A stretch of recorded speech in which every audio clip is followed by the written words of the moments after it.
Hello दोस्तों, एक बार फिर से स्वागत है आपका हमारे चैनल पर। दोस्तों, जो कल आर्डर आया है 40-45 कटाफ पर, तो इस आर्डर का अगर जो है ये जो आदेश पारित हुआ है, अगर सरकार इसका क्रियान्वयन करती है, हालांकि ये संभव नहीं है व्यवहारिक तौर पर, लेकिन फिर भी अगर सरकार जो है ये 40-45 कटाफ पर ही ये भर्ती संपन्न कराती है, तो जैसा कि बहुत सारे लोग जो है कमेंट करके बार बार यही पूछ रहे हैं कि मैं जो है एससी से हूँ या जो है एसटी कैटेगरी या ओबीसी से हूँ, तो मेरा जो है कितने गुणांक पर सेफ है या मेरा कितने गुणांक पर सिलेक्शन हो पाएगा। तो इन्हीं सब बातों पर इस वीडियो में पूरा एनालिसिस करके आपको जो एक अनुमानित गुणांक है, दोस्तों ये एक अनुमानित गुणांक है और उसके बाद लगभग ये जो है 90% सही होने की उम्मीद है। तो ये अनुमानित गुणांक है, इसके आसपास अगर आपका आता है तो आप निश्चित रूप से सफल होंगे। तो पहली बात दोस्तों ये जान लीजिए कि जो 40-45 कटाफ है ये लगभग जीरो कटाफ है, क्योंकि जो एग्ज़ाम दे रहे हैं जीरो कटाफ और 40-45 कटाफ एक ही है, क्योंकि जो लोग एग्ज़ाम दिए थे सुपर टेट का एग्ज़ाम, तो उसमें लगभग सारे लोग यूपी टेट पास थे और वो जो है 60-65 कटाफ यानी 82 से 90 प्रश्न जो है सही किए थे वो लोग। तो कहीं ना कहीं वो वही लोग जो है सुपर टेट एग्ज़ाम में अपीयर हुए हैं और यहाँ पे कटाफ केवल जो है 40-45 कर दी गई। मतलब ये एक एकदम से विरोधाभास ही है कि प्री में जो है कटाफ होता है 60-65 और जो है और और मेंस में जो उसका मेंस हम कह सकते हैं सुपर टेट एग्ज़ाम, यहाँ 40-45 कटाफ। तो इसमें आपको केवल जो है 60 और 67 प्रश्न जो है सही करने हैं, 60 और 67 प्रश्न ही सही करने हैं, ठीक है। तो अब हम लोग दोस्तों इस पे बात करते हैं कि general OBC SC and ST का अगर भर्ती इस पे हो तो कितने पे गुणांक पे हो जाएगा सिलेक्शन, ये आप लोगों को पूरा एनालिसिस करके बता देते हैं। तो जैसा कि दोस्तों एक पिछला वीडियो भी हमने बनाया है वो कि जनरल को एक भी सीटें नहीं मिलेगी, प्रूफ के साथ देखें तो उसका डिस्क्रिप्शन में लिंक हम दे देंगे, आप वहाँ भी देख सकते हैं। तो ये शिक्षा मित्र हैं और बीएड बीटीसी हैं, ठीक है। तो हम लोग यहाँ पे बात करते हैं, अगर जो है सिंपली देखें तो जो 45% कोई शिक्षा मित्र कैंडिडेट है और वो केवल जो है 45% नंबर ले आता है यानी 67 लाता है और 67 लाता है, तो उसके लगभग जो है 27 बन रहे हैं, गुणांक के अंक कितने बन रहे हैं 27। जिन लोगों को गुणांक नहीं पता है कैसे निकालना है, तो जो लोग आप जितने परसेंट आप एग्ज़ाम में पाते हैं जितने नंबर पाते हैं उससे 2/5 से जो है भाग देना है, या आप उसका 60% निकाल सकते हैं।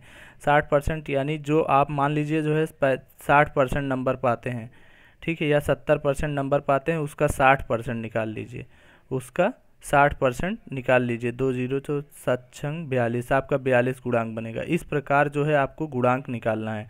फिर उसके बाद एकेडमिक आपका 10% करके आप एकेडमिक निकाल सकते हैं। अगर मान लीजिए शिक्षा मित्र केवल जो है 45% पाता है तो उसकी 47 गुणांक हो जा रहा है और एकेडमिक जो है हो जाएगी 25।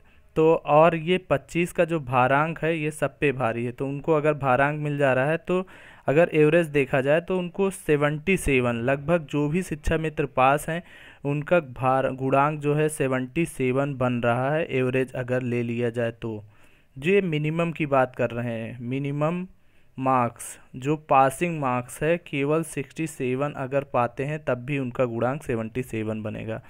अब अदर कैंडिडेट बीएड बीटीसी की बात करते हैं, तो वो अगर जो है 100 नंबर पाते हैं, मान लीजिए यहाँ पे तो मैंने 120 करके दिखाया है, अगर जो है बीएड बीटीसी कोई है और वो 120 नंबर ले आता है सुपर टेट एग्ज़ाम में, तो उसके 48 गुणांक होते हैं और 25 एकेडमिक जोड़ेगा तो वो 73 हो जाएगा, ठीक है। फिर उसके बाद इसी प्रकार जो है अब बात करते हैं यहाँ पे एकेडमिक, ये तो मैंने एक जनरल एकेडमिक डाली है, तो अब किसका सिलेक्शन हो सकता है, उम्मीद किसकी है।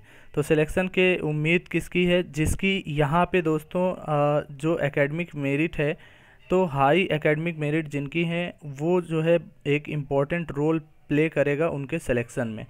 तो यहाँ पे देख सकते हैं कि जितने शिक्षा मित्र हैं, सबसे पहले शिक्षा मित्र की बात करते हैं, तो जितने भी शिक्षा मित्र हैं वो लगभग सिलेक्टेड हैं। तो शिक्षा मित्रों की संख्या दोस्तों ये एग्जैक्ट किसी को अभी पता नहीं है, लेकिन फिर भी जो 27,000 शिक्षा मित्र, लगभग 27,700 शिक्षा मित्र थे अब पिछले भर्ती में, तो उसमें से 7,200 लोगों का ही सिलेक्शन हो पाया था। फिर वो 20,000 शिक्षा मित्र, और इस बार भी कम से कम 20-25,000 शिक्षा मित्र पास ही हैं। तो लगभग शिक्षा मित्रों की संख्या 35,000 से 40 के बीच में होनी चाहिए। इससे कम तो शिक्षा मित्र नहीं है। जब रिजल्ट आएगा तो सबके होश भी उड़ जाएंगे वहाँ पे।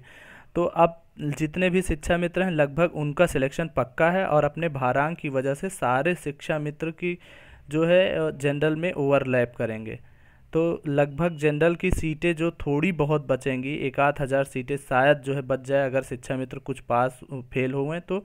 अगर 1-8 हज़ार सीटें शिक्षा बच जाती हैं जनरल की, तो उसमें से जो है, हालांकि ये चांसेस बहुत कम है, लेकिन फिर भी अगर आपकी कोई बीटीसी कैंडिडेट है और उसकी एकेडमिक बहुत हाई है, यानी 80 तक है, तो शायद उसका जो है सिलेक्शन होने की संभावना है। तो यहाँ पे जितने भी शिक्षा मित्र हैं, वो ऑल शिक्षा मित्र जितने भी हैं सब जो है सिलेक्टेड हैं।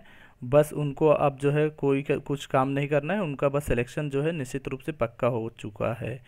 फिर बात करते हैं जनरल की। तो जनरल की अब कितने पे सेफ़ है ये देख लेते हैं दोस्तों। जो जनरल कैंडिडेट है, अब ये जो कट ऑफ लगी है 40-45, तो ये कट ऑफ जो है बहुत ही कम कट ऑफ है, लगभग 0 कट ऑफ है। तो इसमें लगभग सभी लोग पास होंगे, कम से कम 3.5 लाख या 4 लाख लोग तो पास ही रहेंगे। तो अधिक लोग पास हैं, यहाँ पे एकेडमिक भी जुड़ेगा।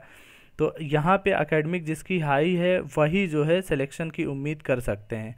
तो जनरल की सीटें लगभग जो है ख़त्म ही हो जाएगी। कहा जा सकता है कि जनरल का सुपड़ा यहाँ पे पूरा तरीके से साफ़ है। फिर भी अगर जो जनरल की कुछ कैंडिडेट जो बीटीसी हैं या बीएड हैं और उनकी एकेडमिक बहुत अच्छी है, और सुपर टेट में भी उनके 120 नंबर तक है या 110 नंबर तक है, टोटल हम गुणांक की बात करें दोस्तों, और साथ में उनकी एकेडमिक 30 है, तो शायद वहाँ पे कुछ संभावना है उनके सिलेक्शन की। तो अगर जो भी अब देखते हैं हम लोग कि जनरल की क्या गुणांक रह सकती है, तो जनरल का जो गुणांक रहेगा दोस्तों वो 77 प्लस जो भी जनरल कैंडिडेट रहेंगे उन्हीं के सिलेक्शन की थोड़ी बहुत गुंजाइश बची हुई है।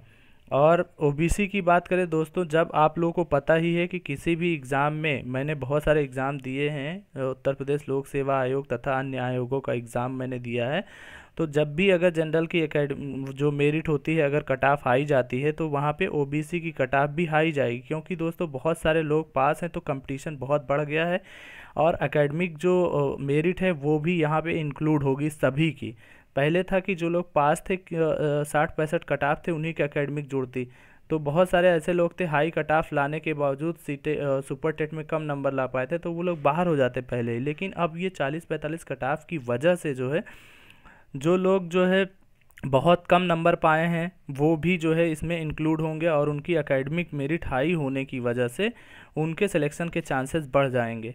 तो ओबीसी के जो कैंडिडेट अगर जो है 72 प्लस हैं, मतलब 72 प्लस हैं, उन्हीं के चांसेस बन रहे हैं दोस्तों। ये 100% सत्य नहीं है, ये एक अनुमान है। सब कुछ निर्भर करेगा कि जब रिज़ल्ट आएगा, वैसे सरकार जो है इस पे एक्शन नहीं लेगी।